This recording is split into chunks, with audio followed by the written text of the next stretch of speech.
Hi යාළුවනේ ඔන්න positive affirmation YouTube channel එකට මම ඔයාලව ආදරයෙන් පිළිගන්නවා.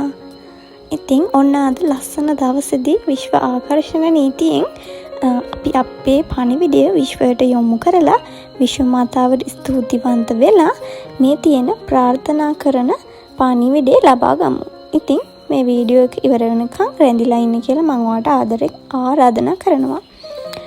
අද ඔන්න මම විශ්ව ආකර්ෂණ නීතියේදී ඔයාගේ ජීවිතේ ඔයාගේ ආදරය කරන කෙනා නැත්නම් ඔයාගේ යාළුවෙක් තරහ වුණා කියලා හිතන්නකෝ. ඒ යාළුවා එතකොට ඔයා එක්සෑම් එකක් කරනවා නම් ඒ එක්සෑම් එකකින් ඔයාට මෙසේජ් එකක් රිසල්ට් එකක් ගෙන්න ගන්න ඕන නම් මේ විදිහේ ඔයා කැමති කෙනෙක්ගෙන් ඔයාට පණිවිඩයක් ලබා ගන්න පුළුවන් විදිහට තමයි අපි මේ මෙතඩ් එක අද කරන්න යන්නේ. ඉතින්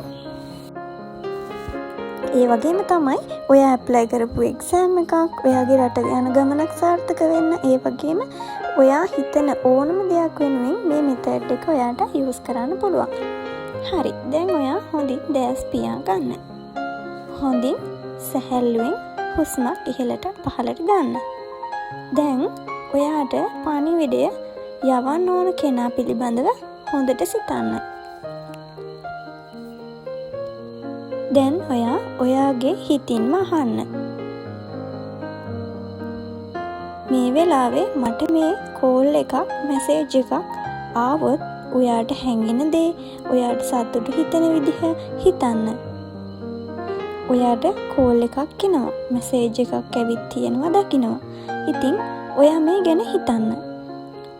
එතකොට ඔයාගේ හිතේ ඇතිවෙන හැඟීම සතුටු හැඟීම ඔයා හොඳින් සිතන්න.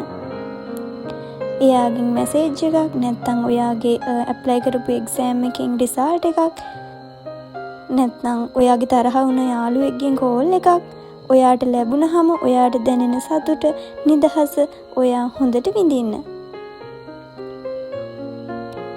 මේ වෙලාවේ ඔයා බලාපොරොත්තු වෙන පණිවිඩය ඔයාට ලැබුණා. පුළුවන් නම් විෂුවලයිස් කරන්න. ඔයාට පණිවිඩය ලැබෙනවා. ඔයා සතුටු වෙනවා. ඔයාට ගොඩක් සතුටු හිතෙනවා. ඉතින් මේ වගේ දේවල් විෂුවලයිස් කරන්න.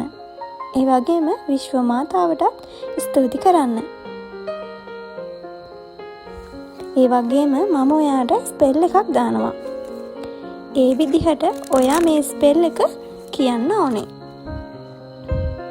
ඔයා කෝල් එකක් මැසේජ් එකක් බලාපොරොත්තු වෙන කෙනාගේ නම දාලා මේ පණිවිඩය හදපත්ලෙන් සතුටින්ම ස්තුතිවන්ත වෙන ගමන් තමයි කියන්න ඕනේ.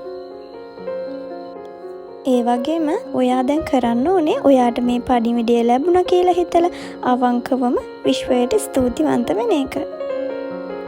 ඒ වගේම මේක පුළුවන් නම් මේ දාලා තියෙන වීඩියෝ එක අතරතුරේම කරන්න. ඒකෙන් ඔයාට සාර්ථක ප්‍රතිඵල ලැබෙයි.